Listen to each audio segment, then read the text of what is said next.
Hi, I'm Heinbach. Good to have you back. I've got a little synthesizer here that I'm rather excited about because it is probably the entry drug to the whole banana synthesizer world. The Herbs and Stones liquid foam.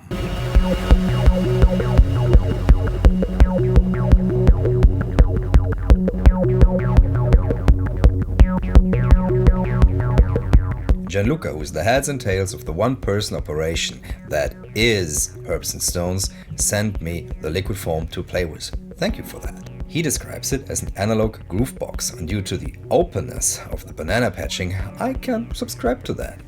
It is, at its heart, though, a monophonic synthesizer. And you've got it in this nice wooden box that reminds me of the other Italian left field synthesizer that I know, the lap loop. On the back it's a little less nice, you can see the screws here, and there's some obvious glue, but for a DIY operation this whole thing looks and feels absolutely beautiful. The first thing I tried when I got the liquid foam was turn it into a Blippar box, which is an instrument by Rob Hordyke that I've always wanted but somehow never got around to owning because these are rare. The Blippar box uses pink filters for its squelchy sound, so that's what I tried too.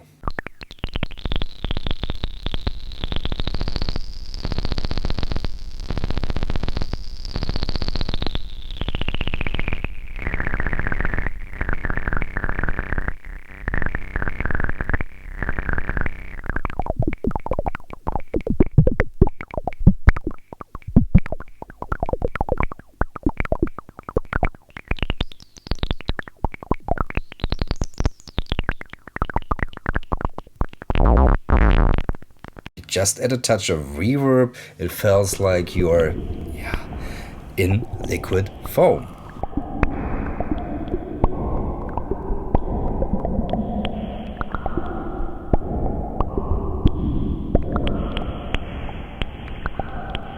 For this type of music, I wish the internal clock would go much slower. Still pretty fast ticking along here, and it goes pretty fast up top, but it could be slower. Luckily, there's this mini jack external clock in, so you can feed it slower clocks. I only wish it was also in banana, because yeah, I would like to plug this into my Seat Lombard clock directly.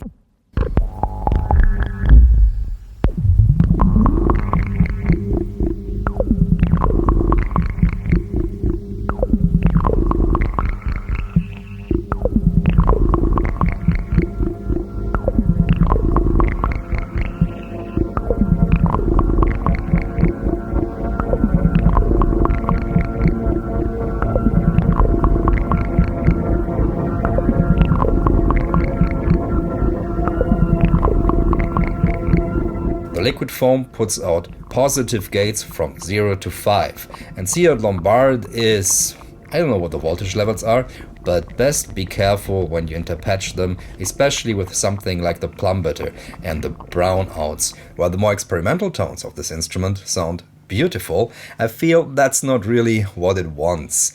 I think it wants to be paired with a drum machine, such as this Roland TB-306, and go raving.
does sound and work like a parallel universe 303. The sequencer spits out all these ideas, and it is easy after some trying out to find different combinations that work harmonically to what else you're playing.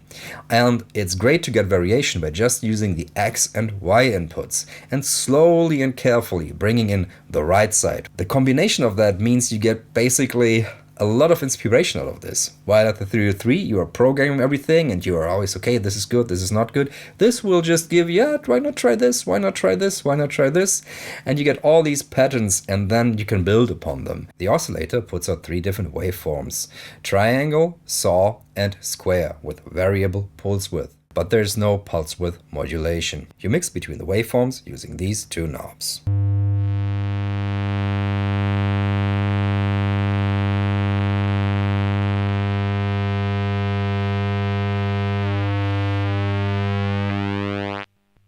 If you turn up the width too far, it will make no sound anymore. The signal then runs into the low pass filter, which is 12 decibels, so it's a 2-pole filter with resonance, and then into the drive stage.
We've got a clock speed, symbolized by this.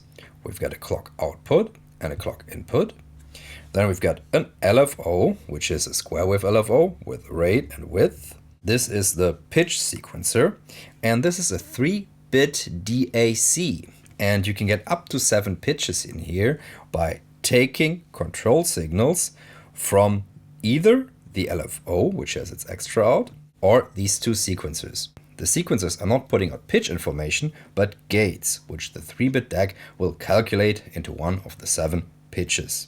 This sequencer always has only 1 gate present, but you can mix it up by using the X and Y controls, so it will shift around and you can create more complex patterns.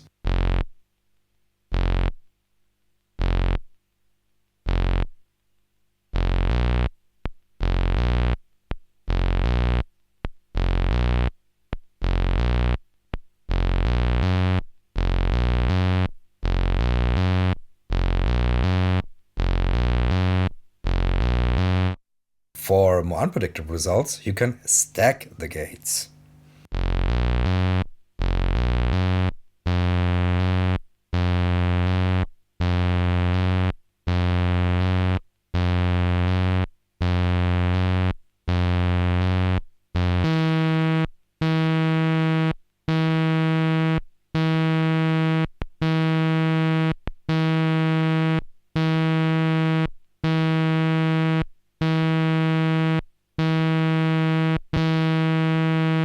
Also a way to make it drone. Now let's introduce X, Y into the equation.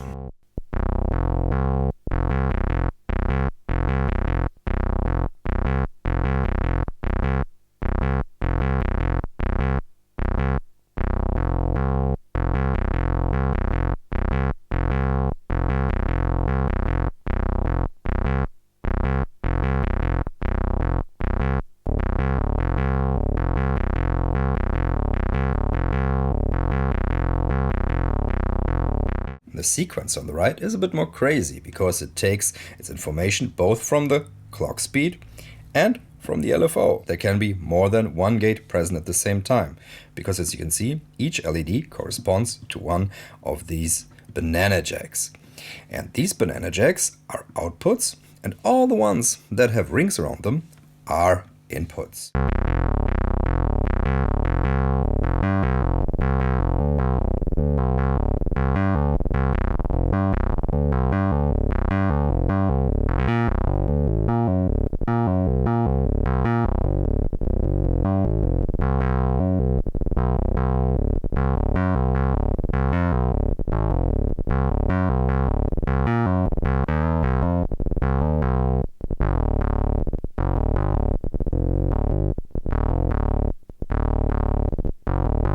Down here we've got the envelope generator. It only has control over decay.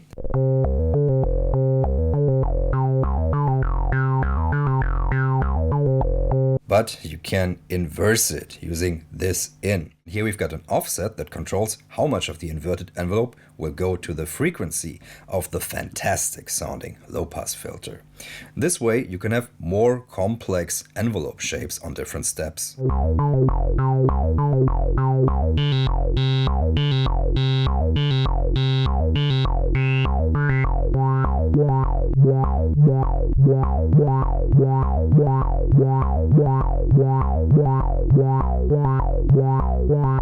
If you plug a gate signal in here, the envelope will go to the VCO, affecting the pitch, so you can realize slides and glides and other fun stuff with that.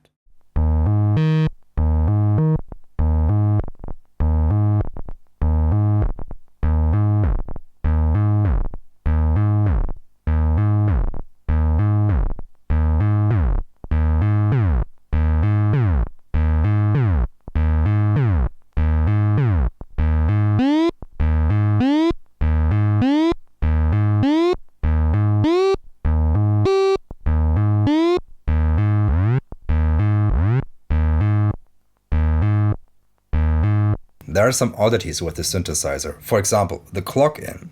If there is no signal present, no clock signal, it will reset after about 1 second.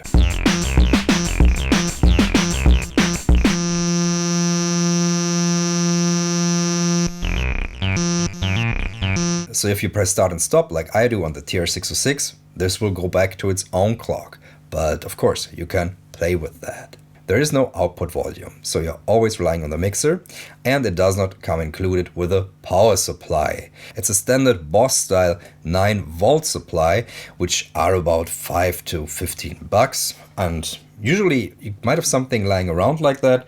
I always use the ones by Coma Electronic that they use in their field kit, because these are very clean, and I can use this to power the TR-606, 2 effects, and this with just a daisy chain cable. At 320 euros, this is priced rather nicely, and I think this could be the perfect banana entry synthesizer for those of you who are considering playing with banana patch cables, because they are superior and more fun. But banana synthesizers have always been too expensive. If you already have a banana system, like a Surge or Seat Lombard, or a bunch of test equipment, this will integrate nicely. All in all, I can heartily recommend this little analog groove box. It sounds nice, it is affordable, and above all, it plays back to you. It gives you more than you put into it. It's an idea machine.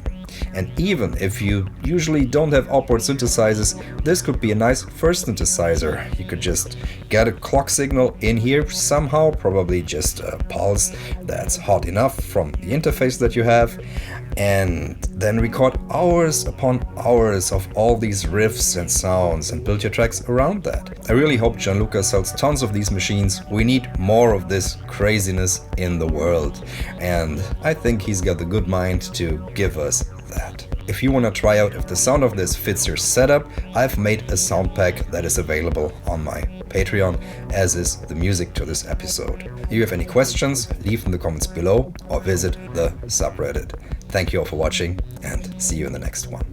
Bye.